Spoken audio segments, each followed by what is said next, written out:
Online fraud के कई तरीके हैं। क्या आपके फ़ोन पर भी वर्क फ्रॉम होम के ऑफ़र आते रहते हैं या फिर कभी आपके ऑनलाइन वॉलेट पे किसी ने पैसे भेजकर वापस मांगे हैं या सड़क पर मजबूर लोगों को एक फ़ोन कॉल करने के लिए आप उन्हें अपना फ़ोन दे देते हो। अगर आपके साथ भी ऐसी चीज़ें होती हैं तो फ्रेंड्स सावधान हो जाइए, क्योंकि यह कोई छोटी मोटी चीज़ नहीं है, बल्कि आजकल होने वाले फ्रॉड के तरीके हैं, जिनमें से कुछ तो इतने नॉर्मल होते हैं कि लोग समझ ही नहीं पाते और उनका पूरा अकाउंट ही खाली हो जाता है। आप इन सब चक्करों में ना पड़ें, इसलिए आज हम ये वीडियो लेकर आए हैं। इस वीडियो में हम आपको अपना पर्सनल आज का एक्सपीरियंस भी स्कैम को लेकर बताएंगे। प्लीज़ वीडियो में हमारे साथ बने रहिए। लेकिन वीडियो शुरू करने से पहले हमारी रिक्वेस्ट है कि चैनल को सब्सक्राइब कर दीजिए और बेल आइकन प्रेस कर लीजिए, ताकि आपको हमारे आने वाली वीडियो का नोटिफिकेशन मिलता रहे।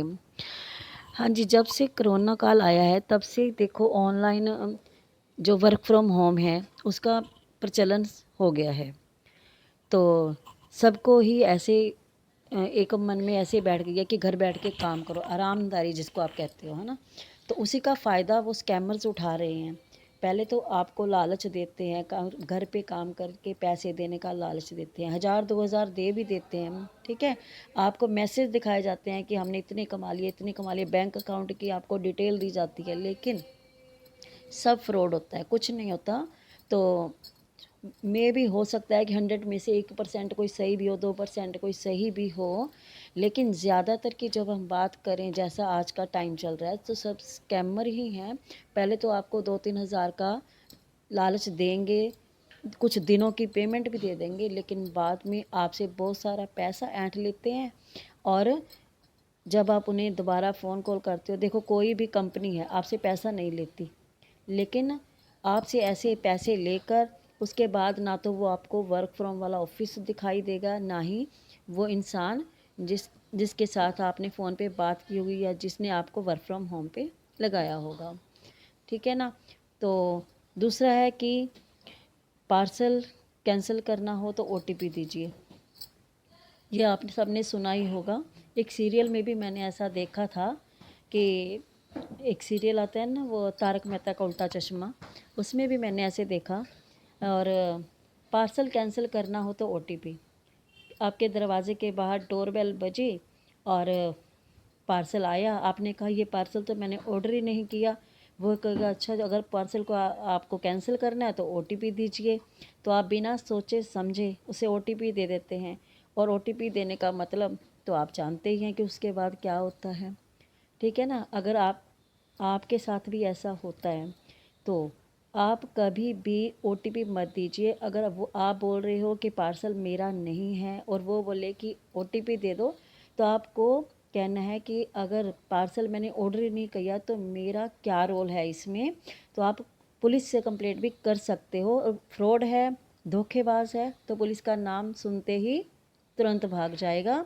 और वर्क फ्रॉम होम के लिए भी आप सोच समझ कर ही अप्लाई कीजिए, फुल चेकिंग के बाद। किसी भी फ्रॉड में मत फंसिए।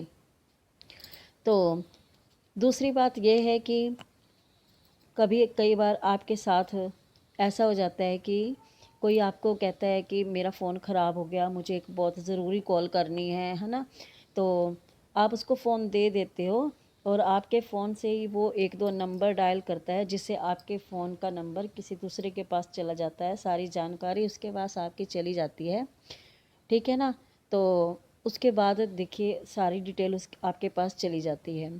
तो ऐसे किसी को भी अपना फ़ोन मत दीजिए, ना ही किसी के बताए गए नंबर पर आप डायल कीजिए, ठीक है। आज का जो दौर है देखो, फ़ोन फ्री फ़ोन कॉल है, तो मना करना तो बनता ही नहीं कि हम किसी को मना करें। लेकिन आज के टाइम को अगर हम देखें, आज किस जैसे आज का दौर चल रहा है, तो बिल्कुल भी अपना फ़ोन किसी को मत दीजिए, ना ही किसी के बताए हुए नंबर को अपने फ़ोन से डायल कीजिए। किसी अनजान व्यक्ति द्वारा बताए गए किसी भी नंबर को अपने फ़ोन पर डायल मत कीजिए, ओके।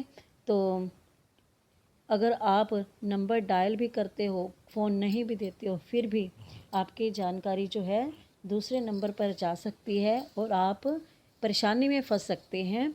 और जो सामने वाला जो अपराधी है, जो स्कैमर है, जो धोखेबाज है, वो किस लेवल का है और आपको किस लेवल तक नुकसान पहुंचा सकता है ना। तो उससे बेटर है कि आप बचें।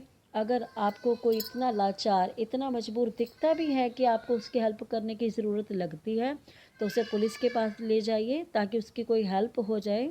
ये नहीं कहते कि एक दूसरे की हेल्प नहीं करो, लेकिन अपने आप को थोड़ा बचाकर सेफ साइड से हेल्प भी कीजिए, लेकिन आप अपने आप को भी बचा कर रखिए। ठीक है ना। तो अब मैं बात करूँगी, मैंने जैसे कि वीडियो में बताया आपको स्टार्टिंग में कि आज हम अपने एक्सपीरियंस की बात करेंगे कि आज हमारे साथ क्या हुआ। तो आज हमारे साथ भी कुछ ऐसा ही स्कैम होने वाला था, लेकिन बच गया। जैसे कि हम हर वीडियो में देखते हैं यूट्यूबर, आजकल हर किसी को यूट्यूबर बनने का मतलब सपना, होड़ उठी हुई है। ठीक है ना। मेरे बेटे भी जो दोनों हैं वो हैंडीकैप्ड हैं, आपको वीडियो में दिख रहे होंगे। ठीक है, एक 27 साल का और एक 19 साल का है। जो बड़ा बेटा है उसको तो थोड़ा इतना नहीं होता, वो बोलता भी कम ही है, लेकिन जो छोटा बेटा है जिसने red T shirt red jacket डाली हुई आपको दिख रही है, तो उस बेटे का सपना था कि मुझे यूट्यूबर बनना है। तो उसके लिए हमने चैनल बनाया धुआ ब्रदर्स कह के। तो धुआ ब्रदर्स चैनल जिसको यूट्यूब पर काफ़ी लोग सपोर्ट कर रहे हैं, मैं दिल से धन्यवाद करूँगी उनका।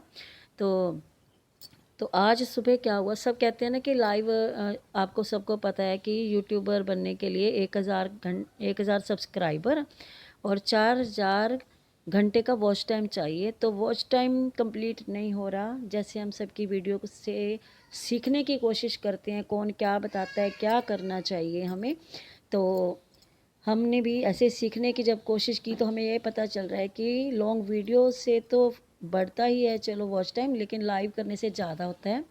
इसलिए बेटा जो है दिन में कई बार लाइव आ जाता है। रात को भी हम डेली 8 सवा 8 बजे लाइव आते हैं डेली। तो रात को बेटा कह के सोता है कि मम्मा सुबह भी आप लाइव आ जाया करो जब आप उठते हो। मैंने कहा चल ठीक है, मैं आ जाती हूँ। 1-2 दिन हो गए सुबह 5:30-6 बजे लाइव आती हूँ। मुझे भजन बोलने का शौक़ है। वैसे भी जब भी मैं लाइव आऊँ और कोई ना जुड़े हमारे साथ लाइव में, तो मैं भजन बोलना स्टार्ट कर देती हूँ कि चलो भगवान का नाम भी लिया जाता है। जब कोई लाइव में जुड़ जाता है तो उसके साथ थोड़ी कन्वर्सेशन भी स्टार्ट हो जाती है। ऐसे ही आज भी हुआ, 5:30 पौने 6 का टाइम था, तो मैंने लाइव लगा रखी थी। तो मैं भजन मैंने स्टार्ट किया, इतने में 2-4 लोग जो थे हमारी लाइव में जुड़े, तो हमारी कन्वर्सेशन स्टार्ट हुई। तो अच्छी खासी बातें चल रही थी। बातों को सुनकर कोई पर्सन कनाडा से, उसने बोला कि मैं कनाडा से हूँ। तो बेटे को भी बाहर जाने का शौक़ है, जैसे चलो बच्चों को होता ही है, आजकल सब बच्चों को ही है ना। तो कनाडा का नाम सुना, उसकी भी आँख खुल गई, वो भी उनसे बातें करने लगा। अच्छी बातें कर रहे थे, कोई ऐसी प्रॉब्लम नहीं थी। इतने में एक इंसान हमारी लाइव में आया और बहुत गलत बोलने लगा और हमें डराने लगा और हमें ही स्कैमर बोल रहा था। बोला कि आपने मेरी ग्रैंडपा से पैसे लिए हैं। तो मीन्स वो हमें फंसाने की कोशिश कर रहा था कि वो हमें ऐसा कुछ पुठा सीधा उल्टा सीधा कुछ भी बोले और हम उनके झांसे में आ जाएं और फिर वो हमसे पैसे ऐंठ सके। मीन्स ऐसा स्कैम भी होता है। पहले मैंने आपको कई तरीके बोले हैं, लेकिन ऐसा स्कैम भी हो सकता है यूट्यूब पर। देखिए, ना हम उनको उसको जानते हैं, ना वो हमें जानता है, फिर भी वो हमें स्कैमर बता रहा है। कहता है आप स्कैमर हो, आप स्कैम कर रहे हो, आपने मेरी ग्रैंडपा से पैसे ऐंठे हैं फ़ोन करके। लेकिन ऐसा कुछ भी नहीं है। देखो, वो खुद स्कैमर था, खुद हम मतलब हमें अपने झांसे में फंसाना चाहता था। तो प्लीज़ आप ऐसे स्कैमर्स से बचिए, ऐसे फ्रॉड से बचिए। ठीक है, ऐसे किसी फ्रॉड में मत फंसिए और सोच समझ कर ही डिसीज़न लीजिए।